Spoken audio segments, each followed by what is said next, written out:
India में आप जितना नॉर्थ की तरफ जाओगे आपको गरीब लोग ज्यादा मिलेंगे और जितना साउथ की तरफ बढ़ोगे आपको अमीर लोग ज्यादा दिखेंगे। सुनने में ये बहुत ही अजीब लगता है। किसी देश में अमीर और गरीब लोगों का होना आम बात होती है, लेकिन जियोग्राफिकली अमीर और गरीब लोगों का डिवाइड होना बहुत ही इंटरेस्टिंग और सरप्राइजिंग है। बोलने से क्या होता है, इस चीज को प्रूफ करने के लिए हमें डेटा चाहिए। कितने पैसों के बाद एक आदमी अमीर बनता है इसकी कोई डिफिनीशन नहीं है, बट कितने कम पैसों के होने पर कोई व्यक्ति गरीब कहलाता है इसकी डिफिनीशन है। इंडिया में इसे बिलो पॉवर्टी लाइन कहते हैं। मतलब जो इंसान एक साल में 27,000 रुपए या उससे कम कमा रहा है, यानी एक दिन में सिर्फ 75 रुपए या उससे कम कमा रहा है, तो उस व्यक्ति को हम गरीब कह सकते हैं। आइए देखते हैं इंडिया में कहाँ और कितनी गरीबी है, लेकिन उससे पहले ये नाम सुनिए और बताइए ये लोग किस इंडियन स्टेट से हैं। मुकेश अंबानी, गौतम अडानी, शिव नड्डा, सावित्री जिंदाल, मिस्टर नारायण मूर्ति और लक्ष्मी मित्तल। इन सभी नामों का इंट्रोडक्शन देना कुछ विशेष नहीं है, क्योंकि ये सभी नाम इंडिया के सबसे अमीर इंसानों में गिने जाते हैं। लेकिन इन सभी लोगों में एक फैक्टर कॉमन है और वो ये है कि ये लोग इंडिया के साउथ, सेंट्रल या फिर वेस्टर्न इंडिया से बिलोंग करते हैं। हैरान करने वाली बात यह है कि आप कुछ टॉप 10 बिलियनर लोगों का नाम बता दीजिए जो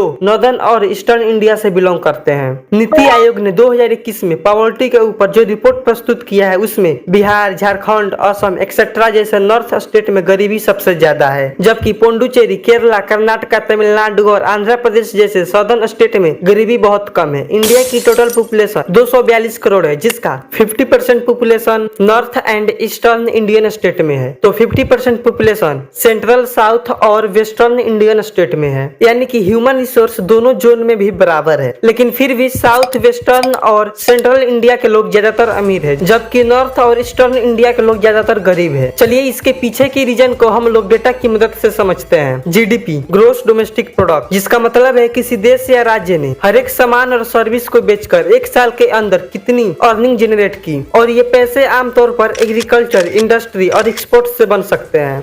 अगर हम एक आम आदमी की नजर से इसे देखना चाहते हैं तो हमें देखना पड़ेगा हर एक स्टेट में इंडस्ट्री और एग्रीकल्चर की क्या सिचुएशन है, क्योंकि इन्हीं तो सेक्टर के साथ एक आम आदमी डायरेक्टली जुड़ा रहता है। नॉर्थ और ईस्टर्न स्टेट के लोग ज्यादातर डिपेंड है एग्रीकल्चर पर, और साउथ, सेंट्रल तथा वेस्टर्न स्टेट के लोग ज्यादातर डिपेंड है इंडस्ट्री के ऊपर। जहाँ पर इंडस्ट्री ज्यादा है उस इंडियन स्टेट के पास वेल्थ भी ज्यादा है, क्योंकि इंडस्ट्री रोजगार के अवसर उत्पन्न करती है, इकोनॉमी में ग्रोथ लाती है, जिसका डायरेक्टली इफेक्ट स्टेट के डेवलपमेंट पर पड़ता है। वहीं एग्रीकल्चर नेसेसरी तो है, लेकिन उसकी अपनी कुछ लिमिटेशन है। Number 1, natural factor. Agriculture natural factor पर डिपेंड है, जैसे कि वेदर, क्लाइमेट, सॉइल कंपोजिशन। इसके अलावा नेचर यानी बारिश होगी या सूखा पड़ेगा, इसीलिए एग्रीकल्चरल प्रोडक्ट अनप्रिडिक्टेबल है। Number 2, lack of advance method. Green revolution के बाद इंडिया के एग्रीकल्चर में खास ग्रोथ हुई थी, लेकिन फॉरेन कंट्रीज के कंपेयर में इंडियन एग्रीकल्चर ज्यादातर लेबर इंटेंसिव है और इरिगेशन के लिए इंडियन पीजेंट को मानसून पर डिपेंड होना पड़ता है, जिससे फसल के प्रोडक्शन में उतार चढ़ाव होता रहता है। अगर फसल की क्वालिटी और क्वांटिटी अच्छी हुई तो ज्यादा अर्निंग होगा और खराब हुई तो कम अर्निंग होगा। Number 3, depend on season. Agriculture से जुड़े हुए लोगों के पास पूरे साल एम्प्लॉयमेंट नहीं रहती है, जिसके वजह से उन लोगों को